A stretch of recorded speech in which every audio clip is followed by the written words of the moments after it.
Number के important current affairs को देखिए। पहला प्रश्न क्या है, बताइए अभी हाल ही में भारत और किस देश के बीच में सूर्य किरण नाम का एक्सरसाइज किया जाएगा। तो आंसर होगा नेपाल। तो नेपाल और भारत के बीच में होता है ये सूर्य किरण एक्सरसाइज, जो कब से कब तक चलेगा, 20 सितंबर 2021 से लेके 3 अक्टूबर तक चलेगा।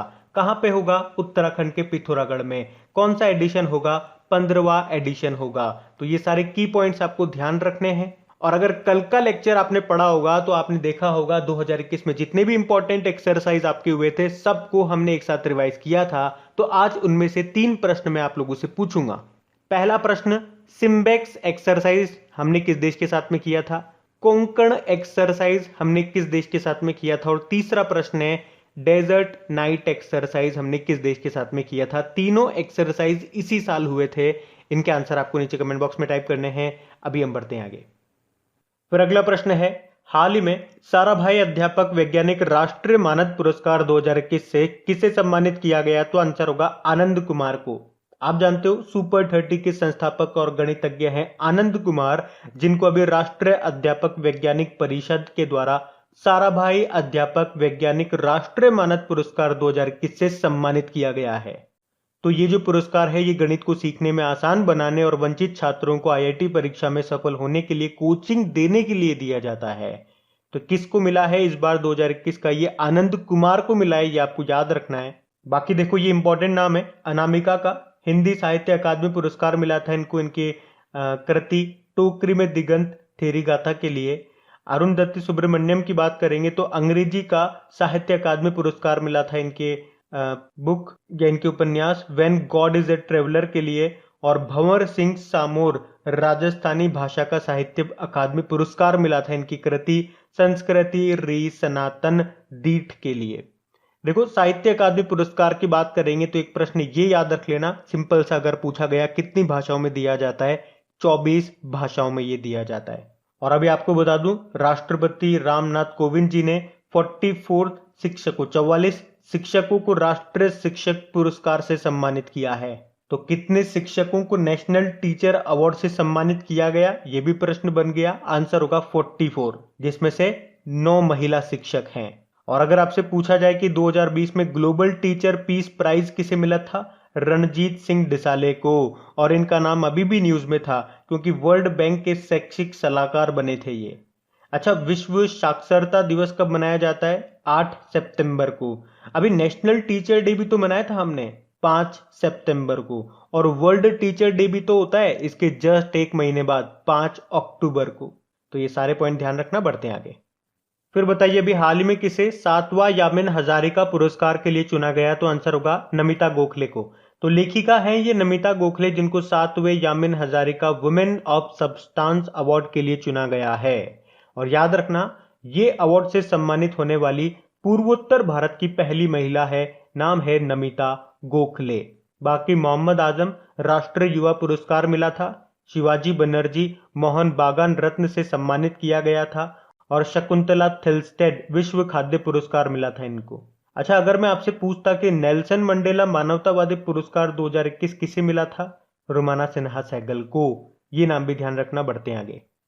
फिर बताइए हाल ही में जैव ईंटों से बनी भारत की पहली इमारत का उद्घाटन किस आईआईटी में किया गया। तो आंसर होगा आईआईटी हैदराबाद। तो कृषि कचरे से बनी हुई जैव ईंटों से बनी भारत की पहली इमारत का उद्घाटन अभी आईआईटी हैदराबाद में किया गया है। तो आप इसको फोटो में देख रहे होंगे, ये है वो इमारत, ये है वो कमरा। इस कमरे की छत भी बायो ईंटों से ही बनी हुई है, लेकिन इसके ऊपर पीवीसी की शीट का इस्तेमाल हुआ है जो कि छत की गर्मी को कम करता है। मतलब ये जो मकान है ये हर मौसम में आरामदायक है। आईआईटी हैदराबाद ने इसे बिल्ड परियोजना के तहत बनाया है। बिल्ड मतलब हो गया bold unique idea lead development. तो आप जानते हो भारत में कृषि अपशिष्ट जो होता है उसे जला दिया जाता है किसानों के द्वारा, जिससे काफी प्रदूषण होता है। तो अगर उस कृषि अपशिष्ट का उपयोग यहां पे किया जाएगा तो उससे 2 फायदे होंगे, एक तो प्रदूषण भी नहीं होएगा और कृषि अपशिष्ट से किसानों को आमदनी भी हो सकेगी। अच्छा, एक प्रश्न अगर मैं आपसे पूछूं कुछ समय पहले, भारत का पहला 3D प्रिंटेड हाउस ये किस आईआईटी ने बनाया था। तो इसका आंसर होगा आईआईटी मद्रास में। और अभी आईआईटी रोपड़ न्यूज में था क्योंकि इसने दुनिया का पहला plant based smart air purifier बनाया था। और उसका नाम क्या रखा था, नाम इंपॉर्टेंट रहेगा आपके लिए। उसका नाम रखा था यू ब्रीथ लाइफ। कुछ स्टूडेंट्स को यहाँ पे डाउट था, उन्होंने कमेंट किए थे कि इसे आईआईटी रोपड़, आईआईटी कानपुर के साइंटिस्ट ने और साथ में दिल्ली यूनिवर्सिटीज के कुछ फैकल्टीज ने मिलकर के बनाया, तो इसका आंसर आईआईटी रोपड़ क्यों हुआ? क्योंकि बनाया तो इनकी फैकल्टीज ने मिलकर है, लेकिन आईआईटी रोपड़ की स्टार्टअप कंपनी है एक अर्बन एयर लेबोरेटरी, वहां पे इसको बनाया गया है। तो इसका आंसर है आईआईटी रोपड़। इसी तरह से आपको याद होगा आईआईटी रोपड़ अभी एक और कारण न्यूज में था, ऑनलाइन फरेबी का पता लगाने के लिए फेक बस्टर नाम से एक डिटेक्टर बनाया था। आईआईटी रुड़की की बात करेंगे तो अभी आपको याद होगा भूकंप एप्लीकेशन को लॉन्च करने वाला पहला राज्य बना था, पढ़ा था हमने, कौन? उत्तराखंड। लेकिन उसे बनाया किसने है? आईआईटी रुड़की ने। और आईआईटी मद्रास की बात करेंगे तो एक तो ये मैंने आपको प्रश्न बता दिया, 3D प्रिंटेड हाउस बनाया था, भारत का पहला था वो आईआईटी मद्रास ने। और अभी इसने पहला स्वदेशी मोटर चलित व्हील चेयर बनाया था जिसका नाम रखा था नियो बोल्ट।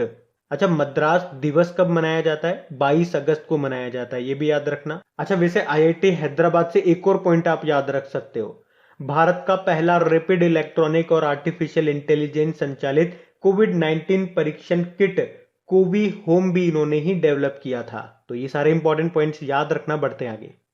अच्छा, फिर बताइए हाल ही में यूनाइटेड इंडिया इंश्योरेंस का सीएमडी किसे नियुक्त किया गया? तो आंसर होगा एसएल त्रिपाठी को। तो अभी एसएल त्रिपाठी को यूनाइटेड इंडिया इंश्योरेंस कंपनी का सीएमडी नियुक्त किया गया है, ये याद रखना है।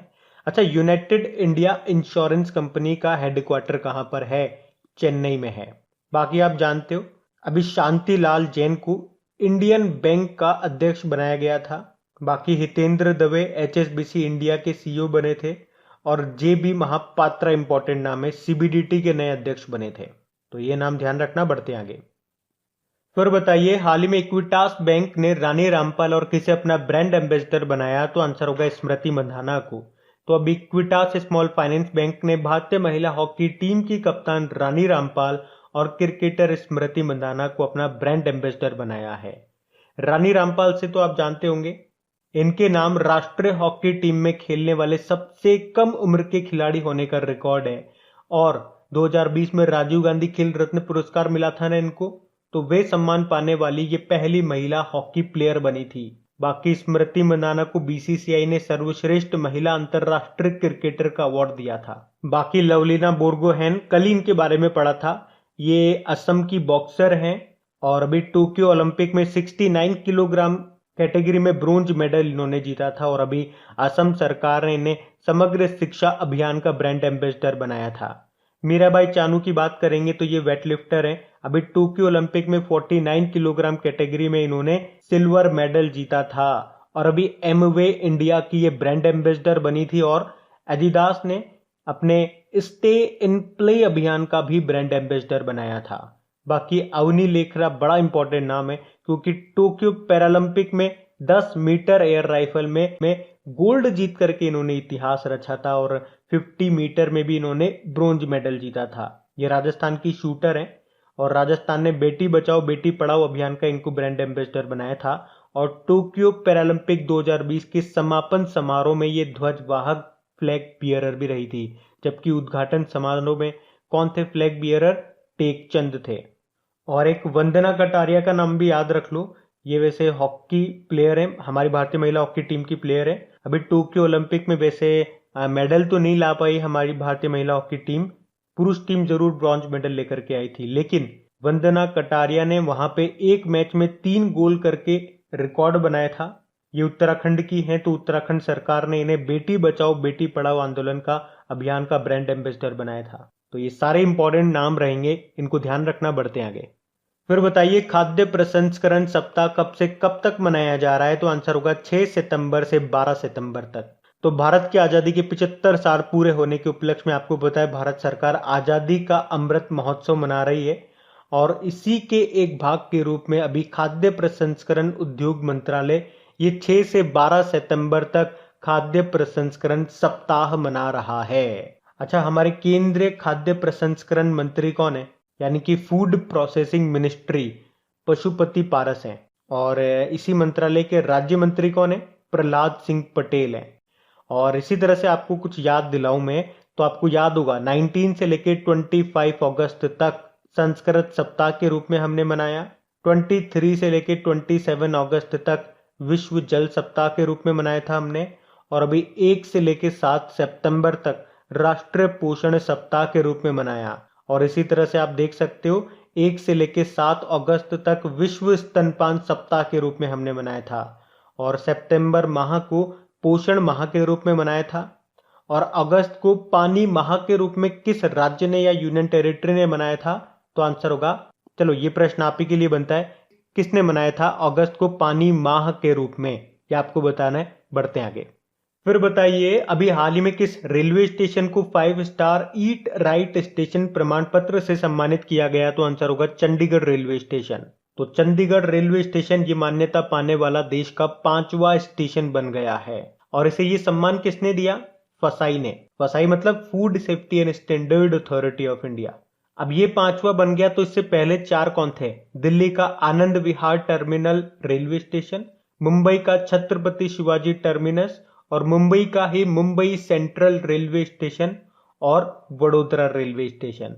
तो जो फसाई है ये ईट राइट स्टेशन का सर्टिफिकेट उन रेलवे स्टेशनों को देता है जो यात्रियों को सुरक्षित और उच्च गुणवत्ता हाई क्वालिटी वाला पौष्टिक भोजन उपलब्ध कराते हैं। हमने कहा कौन देता? फसाई। फसाई मतलब food safety and standard authority of India.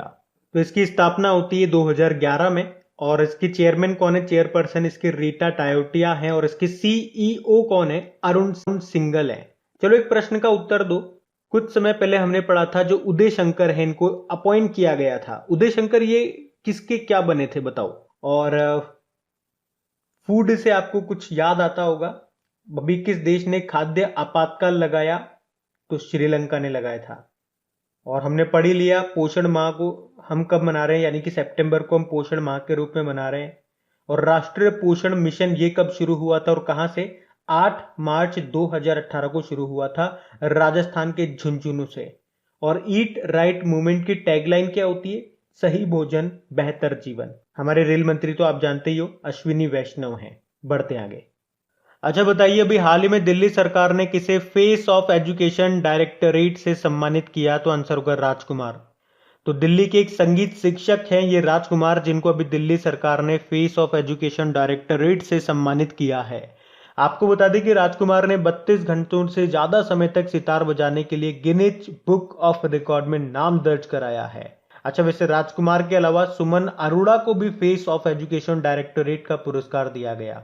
वैसे अभी दिल्ली सरकार ने जो शिक्षक दिवस था अभी 5 सितंबर को उसे आभार दिवस के रूप में मनाया। अच्छा बाबू राम का नाम इंपॉर्टेंट रहेगा। ये जम्मू कश्मीर पुलिस में एएसआई थे, लेकिन अभी मरणोपरांत इनको अशोक चक्र सम्मान से सम्मानित किया था। उसी तरह से अल्ताफ हसन भट्ट की बात करेंगे तो जम्मू कश्मीर पुलिस कांस्टेबल थे ये, मरणोपरांत कीर्ति चक्र पुरस्कार मिला था इनको। और आपको बताएं युद्ध के समय वीरता के लिए दिया जाने वाला भारत का सर्वोच्च सैन्य सम्मान कौन सा है? पूछेंगे तो क्या आंसर दोगे? परमवीर चक्र है।